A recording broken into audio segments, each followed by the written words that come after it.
Hi అండి. అందరికీ నమస్కారం. Welcome to my channel. ఈ వీడియోలో కొత్త వేతన కమిషన్‌తో జీతం డబల్, పెన్షన్ పెరుగుదల దీనికి సంబంధించిన పూర్తి వివరాలు వీడియోలో తెలుసుకుందాము. వీడియో అయితే ఎక్కడ గాని స్కిప్ చేయకుండా ఎండ్ వరకు చూసేయండి. అప్పుడే ఇన్ఫర్మేషన్ పూర్తిగా అర్థమవుతుంది. అలాగే వీడియో చూస్తున్న ప్రతి ఒక్కరు వీడియోకైతే లైక్ చేయండి ఫ్రెండ్స్.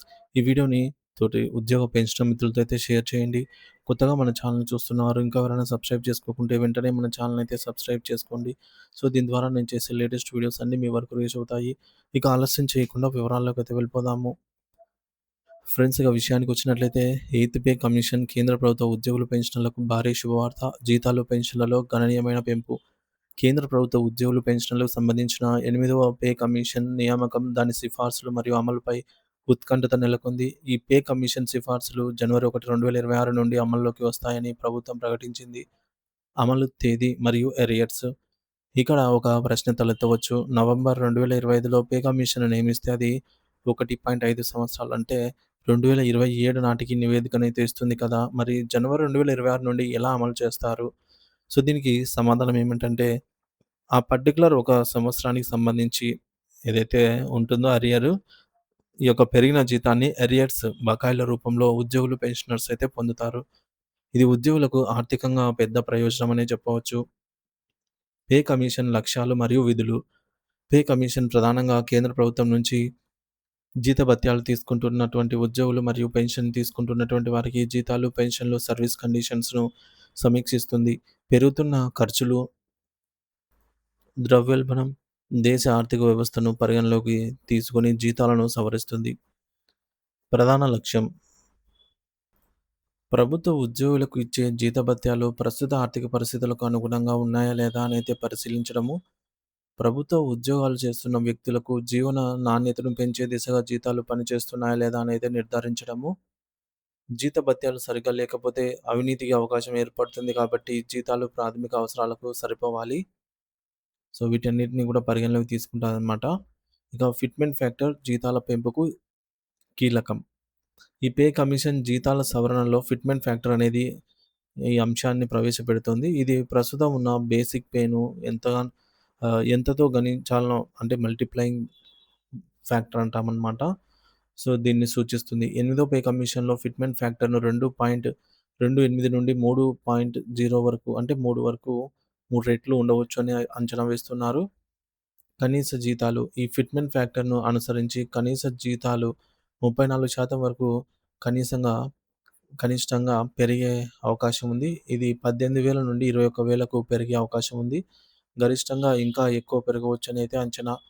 డిఆర్ఎస్ అలవెన్స్ డీఏ పెరుగుతున్న ఖర్చులకు అనుగుణంగా డీఏకి కూడా పెంచుతారు. ఇది 70% వరకు ఉండవచ్చని బేసిక్ పే కాలిక్యులేషన్స్‌లో కలిపి అద్భుతమైన జీతభత్యాలను అందించే అవకాశం ఉందని తెలుస్తోంది. 1,00,00,000 మందికి పైగా లబ్ధిదారులు. ఎనిమిదవ పే కమిషన్ సిఫార్సుల వల్ల కేంద్ర ప్రభుత్వంలో పనిచేస్తున్న ఉద్యోగులు మరియు పెన్షనర్లు కలిపి దాదాపు 1,00,00,000 మందికి పైగా లబ్ధి పొందుతారు. పే స్ట్రక్చర్స్ అంటే ప్రభుత్వంలోని వివిధ స్థాయిల పేమెంట్స్ అన్నీ కూడా ఎనిమిదో పే కమిషన్ ద్వారా రివైజ్ చేయబడతాయి. రాష్ట్ర ప్రభుత్వాలపై ప్రభావం సాధారణంగా కేంద్ర ప్రభుత్వం రివైజ్ చేసిన పే కమిషన్ అనుసరించి రాష్ట్ర ప్రభుత్వాలు కూడా తమ ఉద్యోగులను జీతభత్యాలు సవరిస్తాయి. ఉద్యోగుల యొక్క జీతభత్యాలను కొన్ని సంపన్న రాష్ట్రాలు అంతకన్నా ఎక్కువ జీతభత్యాలైతే ఇస్తాయి. ఎనిమిదో పే కమిషన్ ఓవర్‌వ్యూ అమలు, అధికారం. Department of personals and training ప్రక్రియ పే కమిషన్ నివేదికను ఫైనాన్స్ మినిస్ట్రీకి సమర్పిస్తుంది. అక్కడ గ్రూప్ ఆఫ్ సెక్రటరీస్ దీన్ని పూర్తి స్థాయిలో పరిశీలించి సిఫార్సులను ఆచరణలో పెట్టాలా లేదా అని ప్రభుత్వానికి విన్నవిస్తారు. ఫిట్‌మెంట్ ఫ్యాక్టర్ 2.28% లేదా అంతకన్నా ఎక్కువ ఉండవచ్చని అంచనా. ఉదాహరణకు ఇప్పుడు 10,000 జీతం ఉంటే అది 2.28తో అన్ని రెట్లనమాట. 2.28 టైమ్స్ అంటే 22,800 అవ్వటానికి అవకాశం ఉంది. సో, అమలు తేదీ జనవరి 1, 2026 నుండి అమలు. డిఆర్ఎస్ అలవెన్స్ 70% వరకు పెరగవచ్చని అంచనా. కనీస జీతం పెరుగుదల 18,000 నుంచి 21,000కు గరిష్టంగా 41,000 లేదా అంతకంటే ఎక్కువ కూడా పెరగవచ్చు. పెన్షన్లు కేంద్ర ప్రభుత్వంలో పనిచేసిన ప్రభుత్వ పెన్షన్ తీసుకుంటున్న ఉద్యోగులకు కూడా ప్రయోజనం అయితే లభిస్తుంది. పే కమిషన్ జీతాల నిర్మాణము. ఎనిమిదో పే కమిషన్ జీతాల లెక్కింపులో 3 ప్రధాన అంశాలు ఉంటాయి. ఇందులో మొదటిది బేసిక్ పే. ఫిట్‌మెంట్ ఫ్యాక్టర్‌ను అనుసరించి సవరించబడుతుంది. ఉదాహరణకు 18,000 బేసిక్ పే ఉంటే దీన్ని 2.28తో గుణించి కొత్త బేసిక్ పే లెక్కిస్తారు. రెండవది allowance. DRS allowance, housing rent allowance HRA, travel allowance TA వంటివి బేసిక్ పేకి కలుపుతారు. మూడోది gross salary. Basic pay plus allowance. ఇందులో నుంచి టీడీఎస్ వంటి డిడక్షన్స్ తీసివేసి నికర జీతం అందిస్తారు. గత పే కమిషన్లు. భారతదేశంలో పే కమిషన్ల చరిత్రను చూస్తే మొదటి పే కమిషన్ రఘుబీర్ సింగ్ 1947లో రఘుబీర్ సింగ్ సింప్లిఫైడ్ పే స్ట్రక్చర్‌నైతే ఇచ్చారు. రెండవ పే కమిషన్ 1954లో ఘోష్ నేతృత్వంలో వచ్చింది. మూడవ పే కమిషన్ 1970లో కేవలం 9 సంవత్సరాలకే వచ్చింది. నాలుగవ పే కమిషన్ 1979లో ఆర్ఎస్ ఘోష్ రెండు సార్లు పే కమిషన్‌లో ఉన్నారు. ఇక ఐదవ పే కమిషన్ 1986లో జస్టిస్ రత్నవేలు పాండ్యన్ నేతృత్వంలో పే స్కేల్స్ 51 నుండి 34కి తగ్గించారు.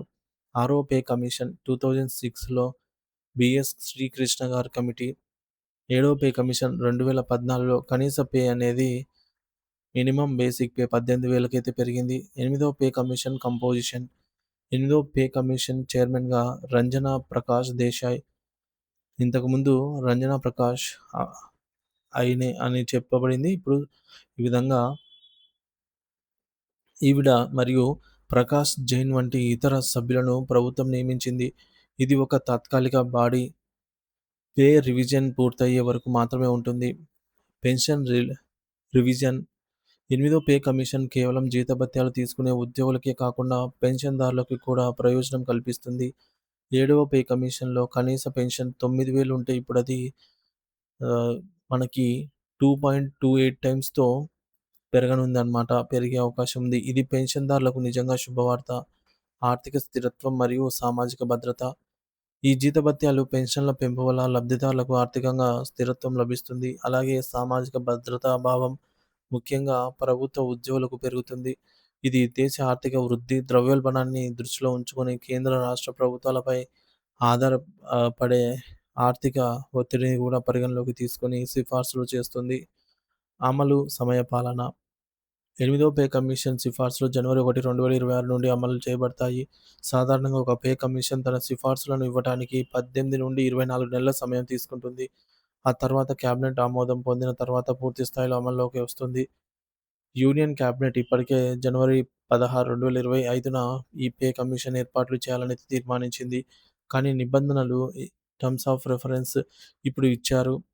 సాలరీ క్యాలిక్యులేషన్ ఉదాహరణతో మీరు మీ ఏడవ పే స్కేల్ బేసిక్ పేను బట్టి 2.28 టైమ్స్ లేదా 3 టైమ్స్‌తో గుణించి దానికి డీఏ, హెచ్ఆర్ఏ, టీఏ వంటి అలవెన్స్‌లు కలిపి సుమారుగా కొత్త జీతాన్నైతే లెక్కించవచ్చు.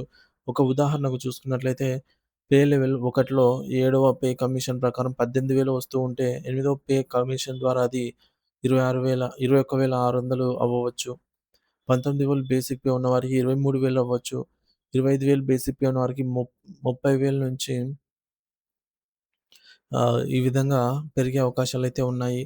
ఈ పెరుగుదల ఉద్యోగులకు ఆర్థికంగా బలాన్ని ఇస్తుంది మరియు వారి జీవన ప్రమాణాలను మెరుగుపరుస్తుందనే చెప్పాలి.